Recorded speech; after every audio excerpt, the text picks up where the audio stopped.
கர்த்தர் நல்லவர். இன்று இரவு தூங்க போவதற்கு முன்பாக இந்த நல்ல வார்த்தைகளை தியானம் பண்ணுங்கள்.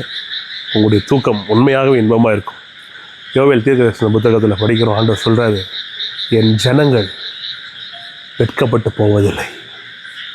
அதே நேரத்தில் பல சவால்களை எதிர்கொள்ள முடியாமல் தேவ பிள்ளைகள் தவிக்கும் போது முடிஞ்சிச்சு அப்படின்னு மனது சொன்னாலும் நான் சொல்லுகிறேன், வார்த்தை நமக்கு எப்பொழுதும் சாதகமாக இருக்கிறது. தேவன் நமக்கு சாதகமாக இருக்கிறார். சொல்கிறாரு, என் ஜனங்கள் தானியத்தினால் உணவினால் திருப்தியாக இருப்பார்கள், அதிசயமாய் நடத்தி வந்த தேவனை துதிப்பார்கள், நான் அவர்கள் தேவனாக இருப்பேன், அவர்கள் என் ஜனமாக இருப்பார்கள், அவர்கள் வெட்கப்பட்டு போவதில்லை. நான் சொல்லியிருக்கும்போது எப்படி நீங்களும் சொல்லணும், நானும் சொல்லணும், நம்ம எல்லாரும் சேர்ந்து சொல்லணும், நான் வெட்கப்பட்டு போவதில்லை.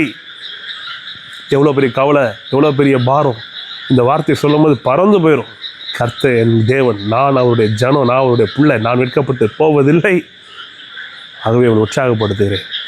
எவ்வளோ கொடிய சூழ்நிலை வழியாக நீங்கள் சென்றாலும் கர்த்தர் இருக்கிறார், ஒரு வார்த்தை இருக்கிறார்.